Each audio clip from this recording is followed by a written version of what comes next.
प्यारे बच्चों, आज मैं 12वीं क्लास के स्टूडेंट्स की डिमांड पे डीप वाटर उनका एक लेसन लेके आया हूँ और ये लेसन फ्लैमिंगो बुक में है और राइटर हैं विलियम डगलस। और आप तस्वीर देख रहे हैं, यहाँ पे एक पूल दिखाई दे रहा है जिसके बारे में मैं आपको आगे चलकर बताऊंगा। Let's begin. William Douglas, you are watching his picture. आप पिक्चर देख रहे हैं विलियम डगलस की। ये विलियम डगलस हैं। He was born on 16 October 1898 Minnesota, United States में इनका जन्म हुआ था महीने में। और he died on 19 January 1980 Maryland, United States. Okay, and let's go now about the author. इससे पहले कि हम लेसन की लाइन टू लाइन एक्सप्लेनेशन करें, मैं आपको ऑथर के बारे में कुछ जानकारी देना चाहूँगा। ऑथर के बारे में कुछ आप समझ लो। विलियम डगलस राइटर हैं। इनका जन्म 1898 में हुआ था और ही expired in the year of 1980 and after graduating with a bachelor's of arts in English and economics. Bachelor degree जो थी इनकी इंग्लिश और इकोनॉमिक्स के साथ थी। Spend 2 years teaching in high school in Yakima. Yakima ने इन्होंने 2 वर्ष तक टीचिंग कार्य किया, अध्यापन किया। अबाउट द लेसन, अब लेसन पे आते हैं। The following excerpt is a piece of a longer part. किसी टेक्स्ट का जो लंबा पार्ट होता है, कोई कई चैप्टर्स में, उसमें से एक पीस ले लें, एक छोटा सा, that is called excerpt. The following excerpt is taken from of men and mountains। ये बड़ा ऐसे है या लॉन्ग जो राइट अप है इनका, उसमें से ये एक छोटा सा एक्सेप्ट है ये लेसन। और it reveals how as a young boy William Douglas was nearly drowned in a swimming pool. इस ऐसे में इन्होंने पूरा रिवील किया है कि जब वो एक लड़के के रूप में थे, लगभग वो स्विमिंग पूल में डूब ही गए थे। इन दिस ऐसे ही talks about his fear of water and thereafter how he finally overcame it. और इस ऐसे में वो फियर ऑफ वाटर के बारे में बताते हैं, किस तरह से पानी के प्रति भय इनके मन में बैठ गया था और फाइनली किस तरह से इस फियर पे काबू पाया। ये सारा इस ऐसे में ऑफ मेन एंड माउंटेन्स में वो जिक्र करते हैं। The video lecture 1 of 2 begins now. Text पढ़ लेते हैं पहले। It had happened when I was 10 or 11 years old, I had decided to learn to swim. There was a pool at the YMCA. YMCA stands for Young Men Christian Association in Yakima that offered exactly the opportunity. The Yakima River was treacherous. Mother continually warned against it and kept fresh in my mind the details of each drowning in the river. इनकी माँ ने बार बार इसे लड़के को, Douglas को चेतावनी दी कि किस तरह से ये याकिमा रिवर, याकिमा शहर के पास रिवर भी बहता होगा जिसका नाम याकिमा था, याकिमा रिवर बहुत ट्रेचरस है, धोखेबाज है, अनफेथफुल है।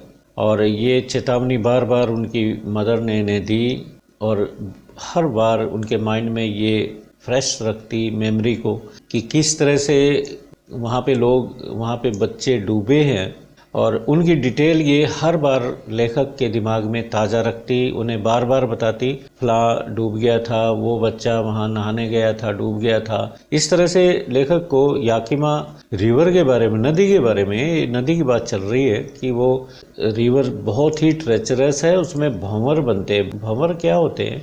वर्लपूल जिन्हें कहते हैं। पानी के बीच में इस तरह घुमावदार पानी होता है, वहाँ पे वाटर चल रहा है और साथ में यहाँ घुमावदार पूल बन जाता है, तो इसमें एक बार फंस जाए तो इसमें नीचे चला जाता है। तो वर्लपूल बहुत ही खतरनाक होते हैं। तो लेखक को उनकी मदर इनके बारे में बार बार, कंटिन्यूअली और कंटिन्यूअस में क्या फ़र्क होता है? कंटिन्यूअस लगातार होता है विदाउट एनी ब्रेक, और कंटिन्यूअल जिसमें रुक रुक के बीच बीच में जैसे होता है। But the YMCA pool was safe.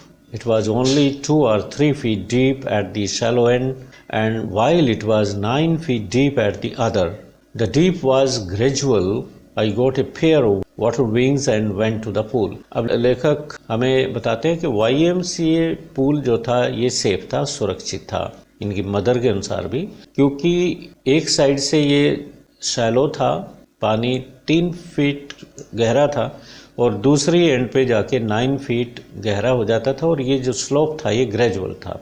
अगर मैं आपको ड्रॉ करके दिखाऊं यहाँ पे पूल की तस्वीर, आप ये थोड़ा रफ है स्केच, ये मान लेते हैं ये किनारा है पूल का, ये इस तरह से ये पूल है सपोज करो, तो ये जो किनारा है इस साइड का ये 3 फीट का मान लो आप, और ये स्लोप डाउन जाता है और यहाँ आके स्लोप 9 फीट का हो जाता है, 9 फीट, ये फीट का निशान होता है। और ये जो है यहाँ पे 3 फीट की ये गहराई है यहाँ पे, ये जो दिख रही है आपको, तो ये शैलो थी। शैलो क्या होता है, जो पानी जहाँ कम होता है तो ये धीरे धीरे इस तरफ को स्लोप होता था, इस साइड पे पानी ज़्यादा गहरा होता था, तो इसलिए यहाँ पे बच्चे यहाँ पे इस एरिया में नहा सकते हैं। तो it was 9 feet deep at the other, the drop was gradual means slow, ये धीरे धीरे था slope. I got a pair of water wings and went to the pool, और लेखक ने वाटर विंग्स लिए, जो वाटर विंग्स कुछ बाजुओं में लगाने वाले विंग्स टाइप होते हैं जो पानी को पीछे धकेलते हैं, सेफ होते होंगे। I hated to walk naked into it and show my skinny legs, but I subdued my pride and did it. From the beginning, however, I had an aversion to the water when I was in it. This started when I was 3 or 4 years old and father took me to the beach in California. अब meaning देख लेते हैं, word meaning. Skinny legs का मतलब यहाँ पे पतली टांगे। सबड्यूड मीन्स सप्रेस करना, दबाना। आई सबड्यूड माई प्राइड मीन्स यहाँ पे आत्म सम्मान की भावना, कि मैं दूसरों के सामने अपनी टांगे नेकेड नहीं दिखाना चाहता। पतली टांगे हैं इसलिए उन्हें थोड़ा शर्म आती होगी। और नेक्स्ट वर्ड है अवर्शन।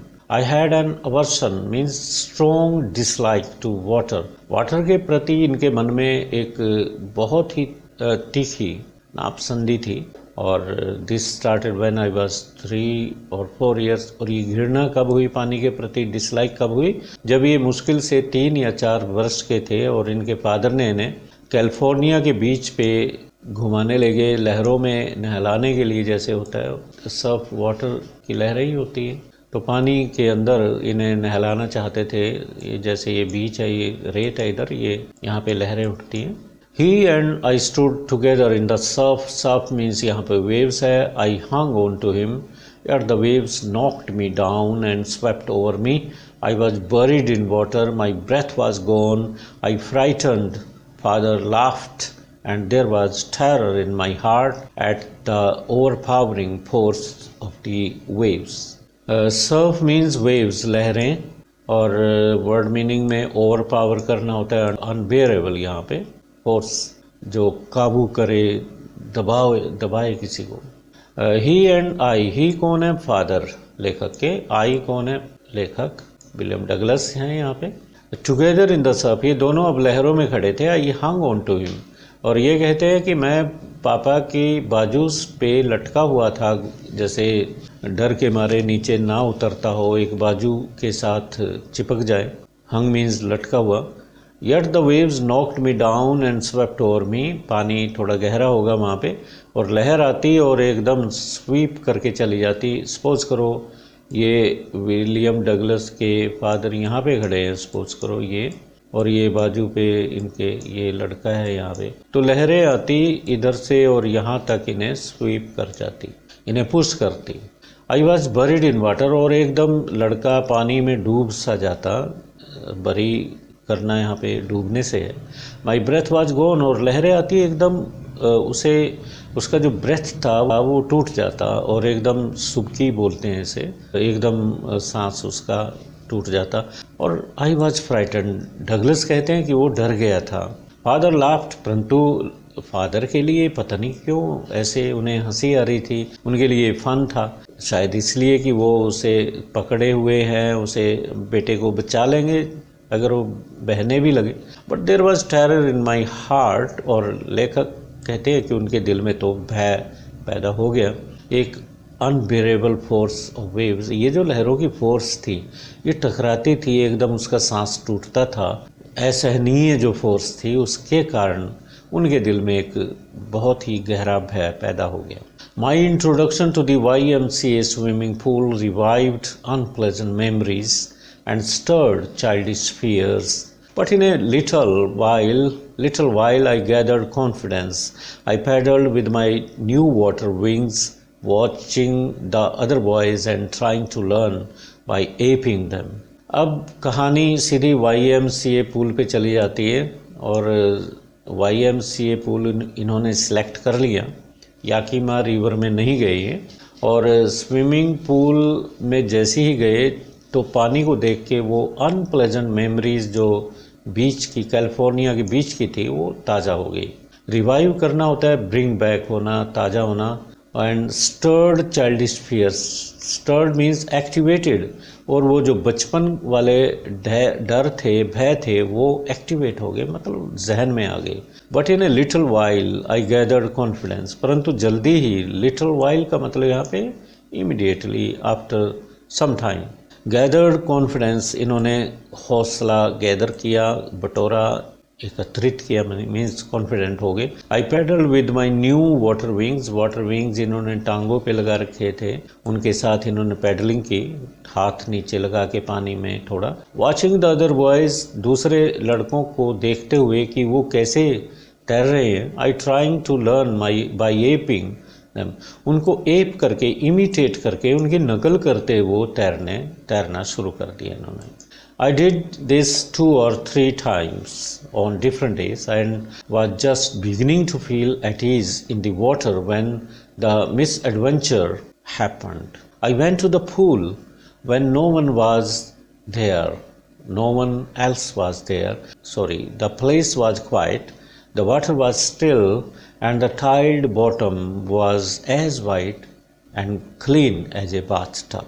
अब लेखक कहते हैं कि ये जो प्रैक्टिस उन्होंने तैरने की थी 2 या 3 बार की, 3 times, अलग अलग दिनों पे, अगले दिन गए फिर की प्रैक्टिस, तीसरे दिन गए फिर की practice, and was beginning to feel at ease in the water, पानी में अब उस भय को भूल के ये कंफर्टेबल महसूस कर रहे थे। To feel at ease means feeling comfortable. और उसी वक्त एक मिस एडवेंचर घटा, एक्सीडेंट हुआ, एक बैड लक हैपन हुआ, एक उनके साथ एक दुर्घटना हुई। I went to the pool when no one else was there, एक दिन की बात है जब वो अकेले ऐसे समय पे गए जब वहाँ कोई नहीं था पूल पे। द प्लेस वाज क्वाइट, चारों तरफ सन्नाटा था, शांति थी, क्वाइटनेस थी। द वाटर वाज स्टिल, पानी बिल्कुल स्टिल था, ठहरा हुआ पानी था। The tiled bottom was as white and clean as a bath tub, जैसे बाथ टब होता है उसमें पानी ठहरा हुआ होता है, और टाइल्ड जो गहराई में टाइल्ड थी, जैसे ये मैं पिक दे रहा हूँ आपको, इसको दिस इज़ द बॉटम, ये बॉटम है, ये बॉटम हुई, और ये बिल्कुल दिखाई दे रही थी, टाइल लगी हुई थी, नीला नीला पानी में, नीले पानी में, ठहरे हुए पानी में, पूरी क्लियर दिखाई दे रही थी। और I was timid means fearful, डरपोक, अबाउट गोइंग इन अलोन, अब पानी में अकेले जाने में ये कतरा रहा था, थोड़ा डरपोक था इस मामले में, डरा हुआ सा था। So I sat on the side of the pool to wait for others, इसलिए वो किनारे पे बैठ गए, पूल के किनारे पे बैठ के वेट करने लगे, किसी का इंतज़ार करने लगे कि दूसरे आएंगे, जब वो पानी में जाएंगे तब ये एंटर करेंगे। I had not been there long when in came a big bruiser of a boy, और कुछ एक पलों के बाद क्या हुआ, एक लंबा well built boy, bruiser means a big strong but rough type, एक रफियन टाइप का लड़का, थोड़ा भद्दे व्यवहार वाला लड़का वहाँ आ गया। प्रोबेबली 18 years old, शायद वो 18 वर्ष का था, उसकी उम्र 18 वर्ष की थी। He had thick hair on his chest पे hair थे. He was a beautiful physical specimen with legs and arms that showed rippling muscles. Beautiful physical specimen था, मतलब देखने लायक था. बॉडी उसकी जैसे रिपल्स दिख रहे हैं आपको, रिपल्स की तरह, लहरों की तरह ये लहरें होती हैं, इस तरह से वो मसल दिखाई दे रहे थे बॉडी में. तो प्यारे विद्यार्थियों, हम यहाँ पे ही इस लेक्चर को ख़त्म करते हैं. इसका नेक्स्ट पार्ट लेके मैं कल को आऊँगा. Till then have a nice day. 12 हमने स्लाइड कर लिए, 20 टोटल हैं, 8 स्लाइड कल करेंगे. Thank you.